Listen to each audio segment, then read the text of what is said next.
Yo, what's up, everybody? Welcome back to Lush Louisville, episode 36. It's been too long. I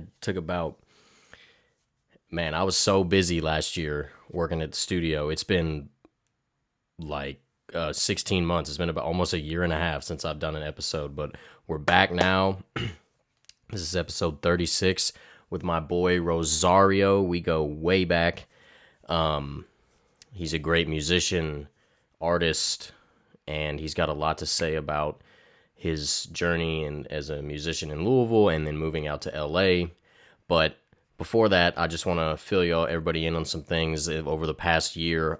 2022, I probably spent a total of I would say probably at least 6 months working as an assistant engineer at the record plant. But things have changed this year, top of 2023. I've been engineering more and not assisting as much, which is a step up. So I'm actually recording more and more people and, in the mix a little bit more, making more money and working less, which is why I wanted to jump back on this podcast. I never wanted it to stop in the first place. But I had to do what I had to do, and so now I'm back, and we're back for good. We're on a roll. I'm gonna try and do episode a week every week and a half, and I was glad to get Rosario back on here. I want to apologize in advance. I will say I had some lagging issues with my video that I'm now seeing after the episode. Of course, it wasn't showing it to me in real time, but it's just something that I'm gonna obviously deal with. And I was able to screen record as I do with all the episodes, so I'm going to put that over some of the audio that I have, and then we'll make do with what we have. But Rosario's got a great episode here, and he talks a lot about, just everything he's got going on and his move from Louisville to LA, a whole bunch of stuff. So enjoy episode 36. Here's Rosario. My guy here, Rosario. This is episode 36 of Lush Louisville. We've been doing it. We're back. It's been a minute, but we're here now. So Rosario, I gave a little bit of a background on you, what you do. Me and you go back a little bit, obviously growing up in Louisville. Indeed. So let's start there. Kind of where did you grow up in Louisville and kind of get your start, and what's your background kind of in Louisville?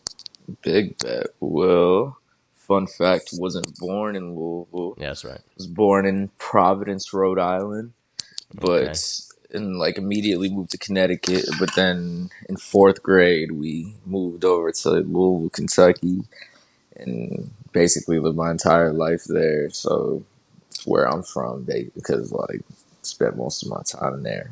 Mm-hmm. But yeah, I don't know. I went Louisville. What should I say? Where'd you go? In Where'd you, regards where'd you go to high school? Ballard. Ballard, Went to baby. the whole Wilder, Cameron, Ballard, all right next to each other on the same Okay. street. Okay. Oh, you went to Cameron? I didn't know. Yeah. That's where I went, but you were. Damn, that's wild. You must have been 2 years ahead. I didn't know. So you were in 8th grade when I was in 6th grade. That's insane. Damn. Nah, So that's wild. we known each other longer than we even know. That's crazy. That's wild. Yeah, I went to Cameron all 3 years. Yeah, it's 3 years. I'm fucking Right. Damn, that's crazy. Then I was in Wilder for 2 years when I moved there. Yeah. Cool. And how old were you, did you say, when you moved to Louisville? Whatever age being in fourth grade, I don't remember. It's probably specifically. I was pretty young. Yeah, it was 9 or 10 or Yeah. something like that. That's crazy. Okay. So you're in Louisville. You got things going. Tell us exactly what you do, Rosario. I create sound. I'm a musician with no box. Just love to do any genre I'm feeling that day. I just made a song literally right before this call that was very different than what I usually put out. But yeah, I'm a musician who just loves music and tries to do as many things in the realm of music as I can. Hell yeah, bro! I like that. You make sound with no box. You feel me? That's the first time I've heard that. So when did you first get into making sound in no with no box? Well, I started like I remember when right as I moved here to Kentucky, when I was at Wilder, we had like a day where you could like sing a song if you wanted to the class. It was like music class, and I was there. Only like two people decided they like were gonna do it, and it was me and somebody else. And like I sang like a Chris Brown song that I love so much, like in front of the whole Which class. song? Which song? Your Man Ain't Me off his first album, Mm. and fucking it was I think that was the beginning of me realizing like because like I wasn't scared to do that, like it wasn't like I was like that was what I did or anything, like I was just like I feel like doing this, and like but the first time I ever wrote a song was I want to say eighth grade, and I was watching like 106 in Park, and Yeah, yeah. there was a throwback video for Biggie's Sky's the Limit song, and Mm. I had never heard it, and I was like, "This is one of the craziest beats and songs I've ever heard." So I went on YouTube, looked up the beat, and then wrote my first song to that beat. That's great, And it man. was history It after was that. it was history, baby. Come on. So you write your first song. Do you remember? I mean, if eighth grade for you is probably 2010 or something. But what describe that feeling of having like a first song? At first, it was. I mean, it was kind of like strange. I didn't really understand what I was doing because, like, I was just writing them down in notebooks, like hella songs. I wasn't recording anything. Right. I didn't lay down my first song until like freshman year of high school when I was in ninth grade. Ironically, uh, 2 nights ago at my show, Trap King Kai was there, Mm. rapper from here, and he was the first person to ever record a song with me. And he happened to find it and showed me it like 2 days ago, and I was like, "Bro, I thought this was like gone into the stratosphere." But he found it, and we recorded a remix over Drake's "Fancy" from "Thank Me Oh, Later." I was gonna It's say, where did crazy, that is wild. Where did he find it? bro. Like I don't, I honestly have no clue. He must have some type of That his. He ain't changed his phone in decades, or I don't know, like or yeah. whatever. But like the fact that he found that was crazy because like I was listening to it and I was like, this is the first thing I ever recorded. That is actually insane. I'm glad he found it. Man, that's legendary, dog. Like I'm very glad I got that. 100%. So let's see. So you got a first song.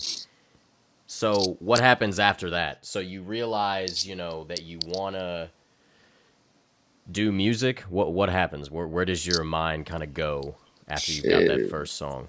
Well, I started to just realize I was like, okay, like I can record these things that I've written, Mm-hmm. and I remember like us doing that. My mom had took me to Best Buy and let me get like a M audio mic, and it came with like a cheap ass version of Pro Tools. And so like after that, Ooh. I was like, I can record this myself. So I Mm-hmm. recorded a song called "Blow My High," and it's crazy. I dropped it the sophomore year of high school, Right. and I dropped it, and then Hobson, if you remember him, Yeah, dude. the Funk volume, rapper. baby. Dizzy Wright. Come on. Yeah, like literally. So he like had put it on his Facebook. He was like the first person to send me or like their video. I'm gonna post it or some shit. I sent my shit immediately. Ends up getting 24,000 views. Wow. It's still on YouTube to this day under like my real name, but like well Rosario is my real name too, Your but first like name. my first rap name and shit, and yeah, after that, I was like, oh, well, like, because immediately being a sophomore in high school, I'm over there, like, oh, I'm gonna blow up, blah, blah, blah, blah, blah, just because, like, it got that. But, like, it was really cool to Exactly. actually see, like, a lot of people tap in with the tunes at, like, once. So I just kept making music and, like, just kept recording, finding people to record with, find a studio to record at, blah, blah, blah, and just kept it going. Right. So exactly. So speaking on that, that feeling of people, you realize people are listening to your music and, Hobson, reposting your video. That's got to be, a euphoric type, especially being young, Yeah. being a sophomore. I You was know, like, that was crazy. Like, and the song was trash. Like, you feel me? Like, I was young as hell, but like, right. but it was just cool to experience that real quick immediately. So like, and then on top of the fact that my brain just knew I had to make music like without even being told to or anything. It was just like So make it. you make that connection in your mind. You got to make music. You find a place to record. Speak on the next couple of years of your journey making music in Louisville. Kind of what goes on and what happened back then. It Whenever went. it's probably been 10, 11 years, but It like it well, I'll say where it started. Like started as just basically strictly like a rapper. Like a lot of the songs I write with rap tunes and shit. Like I would try to sing every so often, but I just knew at the time I couldn't sing. So I would singing's just hard, like, bro. yeah, it took time. It took me years to be able to get to where I am now, and I still got a lot of room that I need to grow. But made my this mixtape with my boy Luke's Yep. in college at WKU, and we put that out and started getting some buzz a lot around Louisville. We'd play shows with Jack Harlow and like Brian Bandit. We just like and like we had a the scene. There wasn't really a scene before that, in a sense. There Yeah. was a lot of OGs who rapped and stuff. Not no like shade to them, but like when we came through, like we started booking our own shows and we're young. There wasn't a lot of people around here that were like young putting these shows together and Right. having people come out and all this stuff. So like we did all the rap shows with that mixtape really just helped us be able to really show people what we could do in the city at a bunch of venues, countless venues. We played that project, Yeah. but then everything switched. And when I started to realize I like singing more, got better at singing, That's a started key. to That's a key moment when like you're you. realizing Yeah. Yeah. So because continue. like I still rap to this day. Like my that like all of this is like led to something good. So like once I started singing, I sang on like still like rap R&B ish type beats and stuff like that, and I'd use mad like auto tune because I didn't think I was good at all. And then once I got a little bit better at singing and stuff like that, I listened to a lot of just like guitar music and like indie rock or regular rock or rock and roll or metal or just all types of like that realm, and linked up with Pinky Liberace and like his whole Hoodstock like clique, and they helped me make songs over guitar. Pinky would have me over every Monday, and like he would like lace me with like a beat and a guitar riff and a song like type shit, and Hmm. I would write to it like consistently, and that's when it started to switch into the like rock realm, and started this band called G's Louise, and we played for like a Yeah. year straight, and we were doing really good in the scene. It was cool, and that was strictly like rock and roll tunes, and I just like switched everything at this point. Like I was Yeah. I in was gonna a say whole it. nother A whole nother vibe. I was in a whole nother scene of Louisville as well. So like I was in the hip hop rap scene for a while, but then once I was in G's Louise, I was into the rock scene here in Louisville. Got to play with a lot of cool bands and stuff, and eventually the band broke up, and then I was like, okay, what the hell's next? And Right. uh, and that's what comes to my first album in my discography in my eyes, which is Gene Schmuck, which is on streaming. It's like the first thing I put on streaming, like, Yeah. and made it with Blaze Scrudy Yeah. at Shout out his to Blaze. mom's. Man, shout out Blaze, man. Yeah. Like we made it in his mom's sunroom, and it was like an acoustic blues jazz album, and my like it was like I played all the guitar on it. Blaze did the keys and the sax and I stuff. remember when he was working with you on that because he was telling me about you, but I still had It was not in the met. pandemic. Yeah, he was. I was gonna say it was in 2020 because I was still in Louisville, and I would go to his little spot Yeah, every a couple times a week and just hang out and make music. But I still didn't even meet you then. But he told me about you and like everything that you were doing. You know. that's crazy. Like that was a good era. That was right before I moved to LA. We made that album, and I moved to LA and then dropped that album while I was out there. And so basically after that, I feel like is when I completely found myself, like sound wise, because I had tried damn near everything. It felt like, and I like went to LA and created the two albums, like Assemblage and Love Bunker, Yep. and like that was me completely finding what I could do by making every genre consecutively, like on one album, while making it make sense. You feel me? Okay, so a couple of points I want to touch on there. So yeah, absolutely. So that's pretty amazing. You know, you realize that you want to switch your sound. You know, Yeah, you start singing. You know, changing up the vibe, how you want to sound, what you want to do, and you start that band, Geez Louise.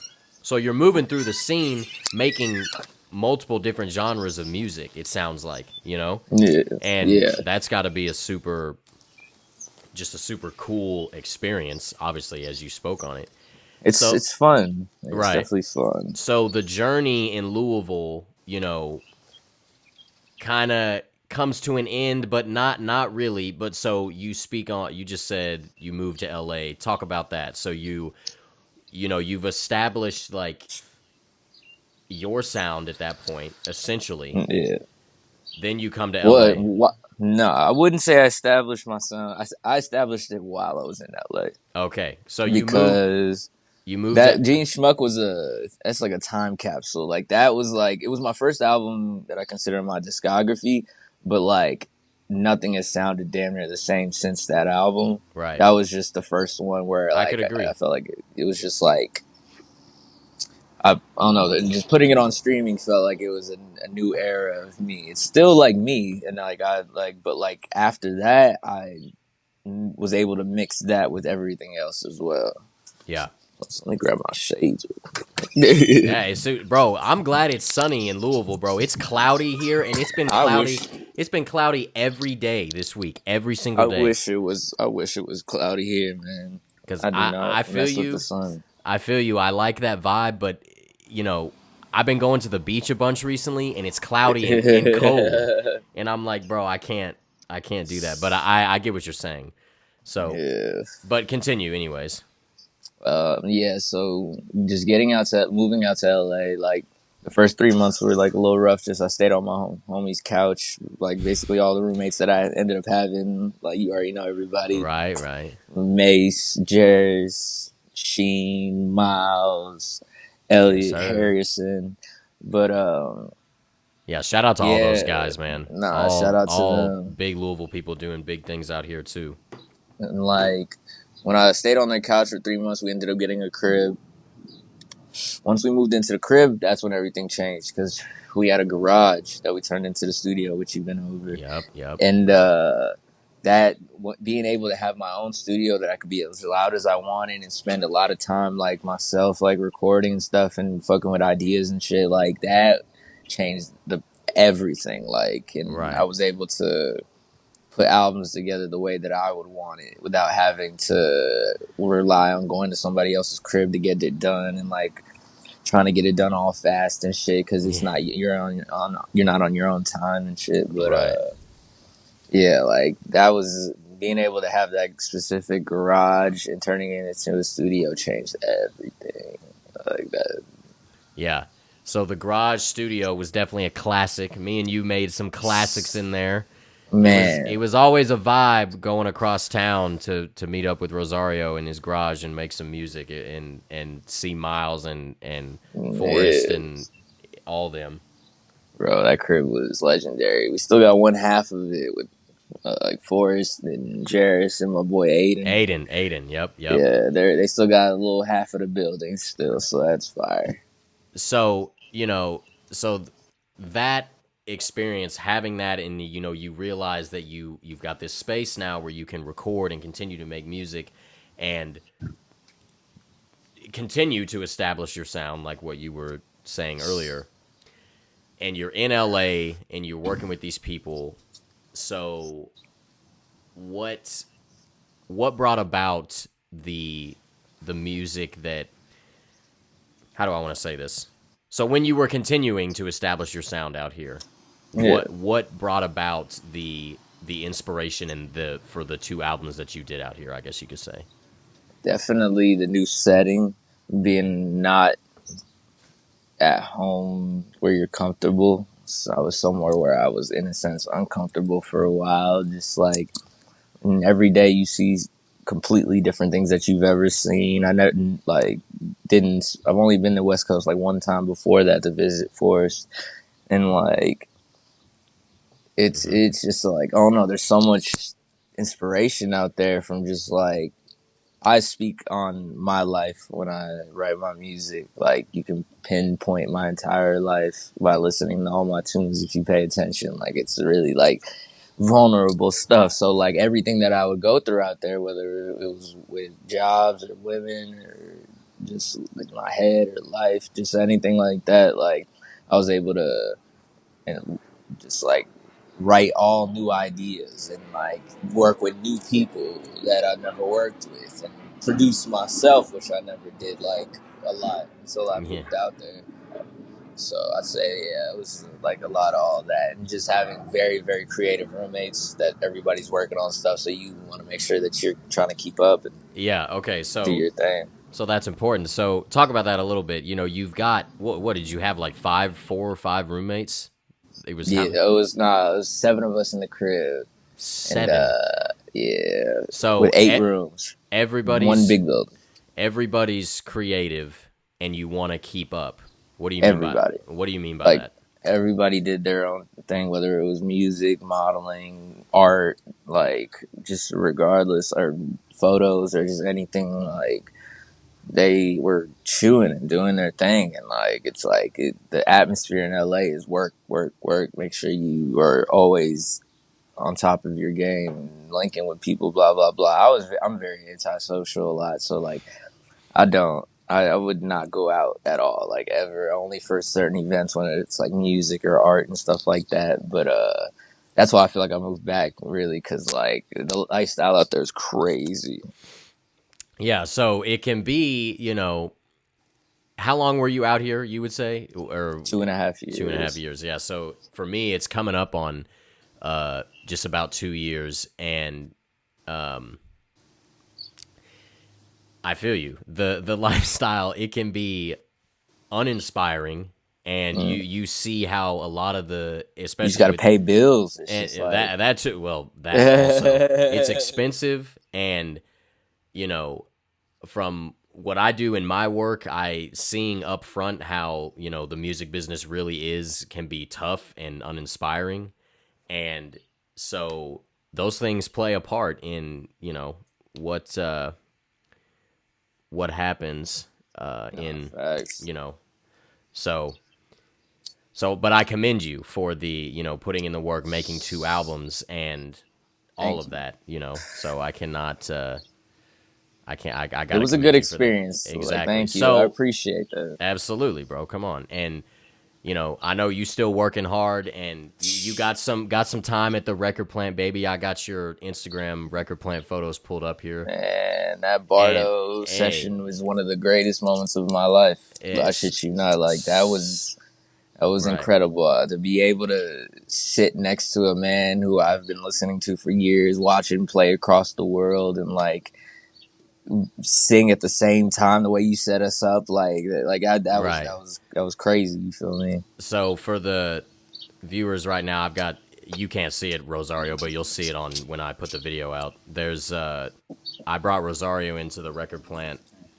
It's probably been about a year now or so. Maybe not a year, but it was last summer, and he recorded a track, as you can see here, with Bardo, who's another musician, and I had him set up together singing, and kind of a interesting setup. But they got to sing, It was together incredible. over top of each other, and it was Right definitely next to each other. a super cool vibe. But I had him set up. Oh, there I go at the Patch Bay. I forgot about these photos, but yeah, that was definitely a super cool day. And so Shout let's, out Gina yeah, for yeah, snapping for up snapping up. incredible Yeah, photos. I love Gina. She's the goat. yeah, she had it going on. So then, okay, so before we talk about you going back to Louisville, as we just talked about, LA can be uninspiring and it can be tough and it's expensive. Just talk a little bit about your features, bro. On like you had Bardo, you had Jim James from people who don't know that's from My Morning Jacket, and he's that's Louisville. Come on now, so talk Man, about how those came about because that's like that's crazy. came about by being an organic person and making sure that you just let life, let things come to you and don't force anything. Like Jim James had pulled up to see Package play a show with me at Tim Faulkner Gallery, like in 2021 here in Louisville, and I had no idea he was coming. I know he was a fan and friends with all of the dudes in producing a kind generation, and he stayed for their set, and I played after them, and he stayed for my set, which I was very shocked. I thought he was gonna leave, and he watched the entire set. Afterwards, came up to me. We talked for a little bit, and like he enjoyed the sound, and it was crazy because it was a show where I literally played with my laptop and me, like the mic, no band, no nothing, just like tracks coming out the laptop, and it was I just had that mic, and That's how it goes. for him to like that was crazy, and like Right, right. he ended up following me on Instagram. We tapped in with each other. He saw me at Port Castle play out in LA. We linked up and got some coffee, and that was incredible. We had a good conversation, and he came back over to the crib in the garage and listened to Assemblage before it came out, which is not the album he's on. It was the one before that, Right. and it was incredible to have him sit there and really listen and tell me how he feels about the songs and stuff, and eventually I had a record that I had made with Noise Body, my brother, and I just knew I was like Jim would sound incredible on this, so I took the leap and hit him up and asked him. Like it's just like 6 months into our like friendship, and he said he was down. And 2 days later, I look at my email and I have the stems for his guitar playing, and I have the stems of him singing my hook with me, and it's That's gotta be. crazy. I mean, Oh, I that's was ecstatic, like it was insane to think about, like just like the fact that he enjoyed the hook so much that he felt like he could sing something, he could sing it with me, and that was like incredible. I think that man, he is a beautiful person, an incredible person, and humble, and just just Louisville person. He's a Louisville cat. Like we all understand that music is a blessing. Being able to make this stuff, and like that's what it's all about. It's just yeah, about that and the journey. But yeah. Bardo was a whole nother way. Bardo, I followed him on Instagram, and he followed me back, and he started liking my pictures and stuff, and like commented on random ones and stuff like that. And before we even met each other, he played two nights at the Shrine out in LA. He hit me up and was like, "Do you have tickets for the show?" I was like, "Nah, I don't." He was like, "Bet, I'm gonna put you on the guest list." Like, I was like, Wow, "Whoa!" Like, I still haven't met this super man. big fan because when I was in that band, Jeez Louise, we covered Black Lipstick by Chicano Batman, and like, this Right. is some crazy stuff. And so I go to the show. I still didn't meet him that day. Me and Gina went, and it was incredible. Got to watch him play in a beautiful, beautiful set. And eventually, like after just months going by of us knowing each other, I told him I had a record that I think he would sound very, very good on if he would be down to make it and take it just another leap, like, Right. and just to see if he'd be down because I have a lot of respect for these artists. And he hit me back, was like, "Yes, I am down." And Man. then comes into the picture, and you help us get a session together over at Record Plant, which was incredible. And this Let's is the first go. day that we met. Like that was the first day that we Right. even got to meet, and we made that, and that day wrote it, and like. Yeah, that. It's crazy how both of those happened. It all both happened organically and just by just following the path. Like, Exactly. Exactly. Following the path. And first of all, congratulations on those features because those are two huge moments in your life. And I know, man, you just got to accept those and take those in as they come because that's like bro. one of those feelings. it's incredible. Like that album is stamped in the history of my life of just like I can't believe I was able to put that together independently, no label, no manager, no anything. Like the only people I have are my friends around me, like and that help me out. But like aside from that, like this journey is still extremely independent. And be able to do that, I felt was like one of the first times I was ever like extremely proud of myself. Oh, Like absolutely, bro. I was like, you did that, like, and I was like, Exactly. but there's still a lot more to come. A Like, lot more to come. I'm here for it, yeah, bro. I know you got more coming. So quickly, that those are just exciting moments, and it was definitely a moment for me in my life, setting up that's the session how y'all recorded, and yeah, it's like I probably could have put another gobo between y'all to because you sang at the same time, and nah, bro, but it was what it exactly needed to be, it's one bro. of Like, those it's one of those where it's like, does it sound good? Did we make a moment? Like, bro, I record everything at houses and stuff like that, so that was a step up from where these tunes are usually getting recorded. Like Mm-hmm. Mm-hmm. that song came out beautifully. Like I played that song live a lot. And Bardo wants to play live together, hopefully one day. And so like, hopefully when I play a show in LA next time, and he's not touring the world, if he's in LA, we definitely do that song live. That would be incredible. Yeah. Well, so keep it up, bro, and congratulations on that. So now let's talk a little bit about how would you compare the Louisville music scene to the LA music scene? I know that sounds like a crazy question, like there's no comparison, but Yeah. from, you know, when you were out here to before you moved out here, those two music scenes, how do they compare? What did you like and dislike about each of them? I'd say, uh, well, the Louisville scene was like it was before I moved out to LA. I felt like a lot of things were starting to get divided. People Mm-hmm. weren't getting along as much as they should be. Like a lot of people just like unnecessarily more crab in the bucket mentality kind of thing. Still a lot of unity still from certain people, but Right. when I moved to LA, I realized the music scene out there is very free. Very a lot of people are not judging other people for what they're doing because like in LA everybody's doing everything. Like it's you're gonna see things that Literally you've never everything. seen in your life. Yeah, for sure. And just it was a beautiful thing. But then I came back to Louisville, and the scene now is very, very, very, very beautiful. There is more unity that I've ever seen when I lived out here before. Like we Right. all hang with each other, we all do shows together, respect each other, like work on music and just hang out and just like that wasn't it would like it didn't feel like that before. Like there were sectors of like times where like we like I'd have my musician friends and we'd all have our little cliques and blah blah blah. But now it feels like it's more open. It's like we're understanding that as a unity, as a unit, like together we move stronger.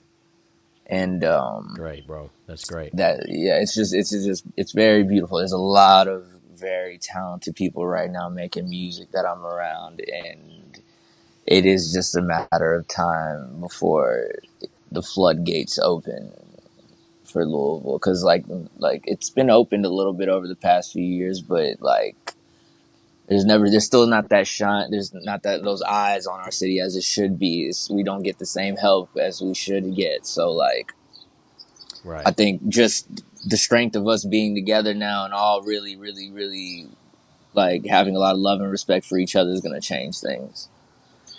That's great. That's great to hear, man. I'm glad because I only get to come home so often, but I'm glad that you're Uh, you're making, that effort and hanging with people and making more and more connections but because it's just too many talented people here in Louisville that like deserve a lot of eyes and a lot of just not even praise, but just like the chance to be seen a little bit exactly. more because like it's just like there's cities like Atlanta and LA and New York and like the scenes are big.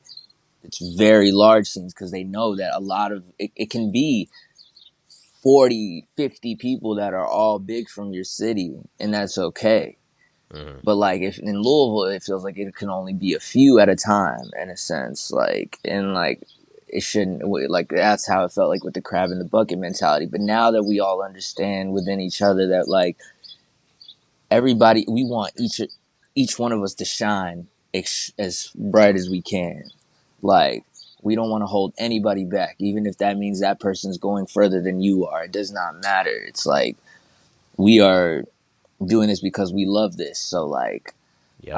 I think now that when if things do open up like these floodgates with all of us, it's like we're gonna make sure that each one of us shines the way that we need to shine. Like where Good. nobody's gonna hold anybody back. Nobody's gonna stop messing with each other and just act like just like in certain ways. It's like we know that it can be 20 people in this city that are all traveling the world making music and getting known for this incredible sound that we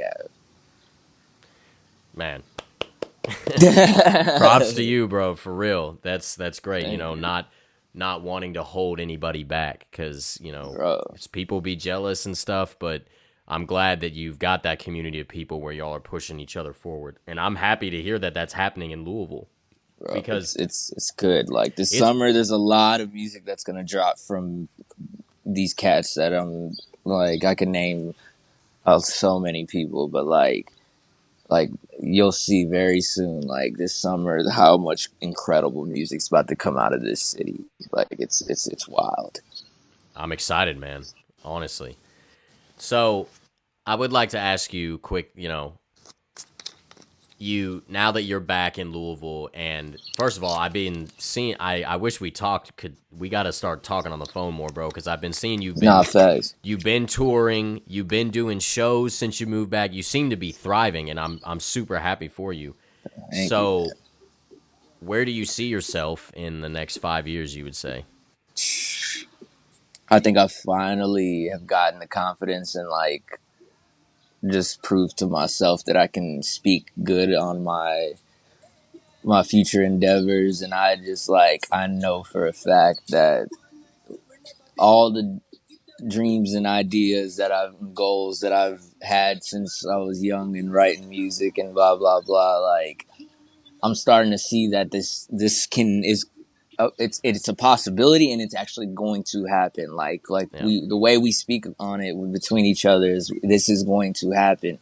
It's like we see it every day, whether it's a big artist tapping in with our music or we do an incredible show or whatever. Like we work our asses off when it comes to this music stuff, and we're still all independent. And it's like 5 years from now, all of the things we want, tours, Grammys, if that even matters, like just like our music is gonna be heard Yeah. because of how organic and real that it is. It's like we are doing. People like to relate with real people, and I think we are some real dudes when it comes to this. And like, yeah, I think 5 years from now it's gonna be a big change.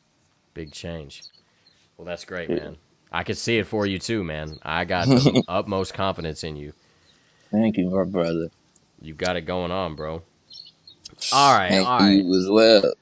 Look, so Rosario, I got a little segment on here. I like to call the Lush Lockdown. I got a couple of totally opinion based questions for you, and I'm Okay, gonna give you, about 7, 8 seconds to answer. Questions about Louisville. You know what I'm talking about? let's get it. All right, come on. Let me pull up my little timer here. All right, you got. Ooh, not 15 minutes. Hang on. I'm gonna give you 8 seconds. The best venue in Louisville. You got 8 seconds. Go. Zanzibar. Zanzibar. Whoo! Under 2 seconds. Okay, Zanzibar. Talk about it. Z Bar. I've only been there. I think I've been I've there played 3 times. count, bro. I played so many shows there, and like Yeah. first time playing there was when I was in G's Louise, and it was a sold out event, and it was incredible. I just love how it's built. They have good sound people. They have good security. They have good bartenders. It's like it's. I've always been very comfortable when I play shows there. Like so, and mainly sound. Like that's the most important thing that every venue needs to realize is sound is number one. You gotta have a good sound guy. Got to. Like and Z Bar does. Good, good. Okay, all right. I'm with that. Next question. It's a all right. So it's your type of day, Rosario in Louisville. It's a cloudy day. It's Yep. 50s, 60s. You're trying to get inspired. What are you doing? Where are you going? What are you doing? You got 8 seconds. I am 4. going over my homie Daniel's crib to record music and yeah. Okay, got you, That's what got I'm you. probably just doing that. Like I'm still just recording music. I'm like step outside or some shit. Like enjoy Well, the day. Like smoke a cigarette. right, right. Okay, okay. All right, all right. Last question. Best park in Louisville. Go. Cherokee. Okay, does it I again love under two Cherokee seconds, and Park, it's funny because I knew you was gonna say that. bro. I would say Cherokee's cool, but I never spent a whole lot of time over there. I would say like probably like Seneca, I guess, but I never spent Seneca's cool. I never spent a lot of time over there either. I played a lot of tennis at Seneca Park. But of all the parks in Louisville that I did go to over my life is definitely at Seneca. But they connect, don't they? Seneca and Cherokee connect. Like I think, or no, I think it's Seneca and something else. maybe, I who don't know if knows? it's Cherokee, but Cherokee's incredible. I go and write music there, That's what chill I was there, gonna say. Yeah, yeah, yeah. like, I write a song. I wrote a song that like we play a song called Morphine Live. That's like I never released it, but I wrote it at Cherokee sitting down, and there's two deers just sitting very close to me, and they were just kind of like enjoying the tunes. It was crazy. Like That's shout out amazing. Cherokee Park. Shout out to Cherokee Park, baby. So that's a Louisville staple. Facts, All right. Well, Rosario, it has been a pleasure having you on here. A my pleasure brother. having you be able to tell your story, talk about, your journey, and I appreciate you coming on here.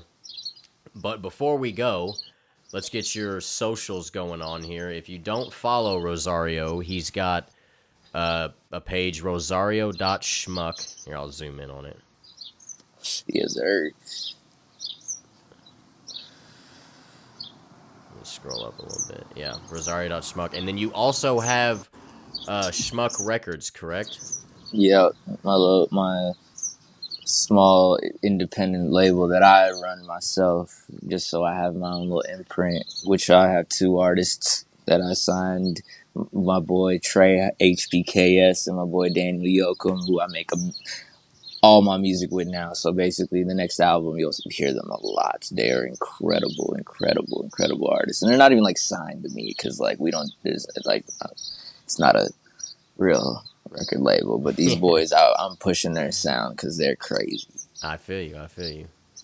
So I got you on here. So follow that too. It's schmuck.records. Got it pulled up right here. SCHMUCK.records. Give them all the love, give them the shout outs, the follows, and keep up with their music. And so Tap in. you got anything special coming up for us, Rosario? Any shows? Any what's going on? We got a really, really cool show here in Louisville on June 17th with Producing a Kind Generation, the Jesse Lees, and Shy. That show's going to be incredible. And then, new music wise, I'm trying to let Love Bunker and Assemblage live a little bit more just because I think they're incredible projects and new ears hear them every time I play them. But at the end of summer, I have a very, very, very, very cool album that I've been working so much on that's gonna be coming out. So like I got another album this year that's gonna be crazy. That's exciting to hear, bro. Exciting to hear. All right.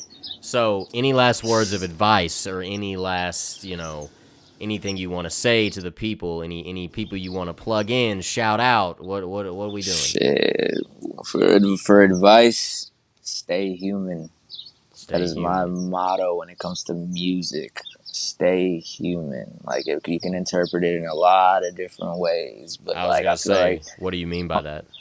I'm not gonna lie, I'm not even gonna explain it yet. Like I feel like when you hear my next album, it'll make that's not the title or anything, but like the album embodies that phrase. Mm-hmm.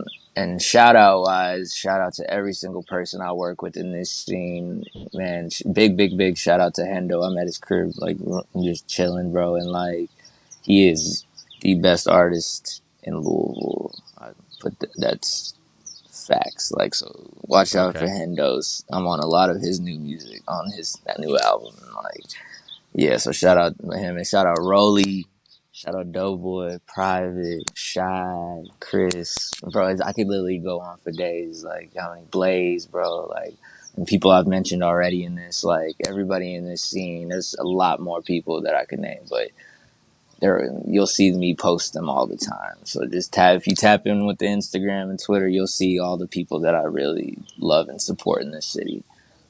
Absolutely, bro. Well, again, Rosario, thank you, and I'm excited for your future.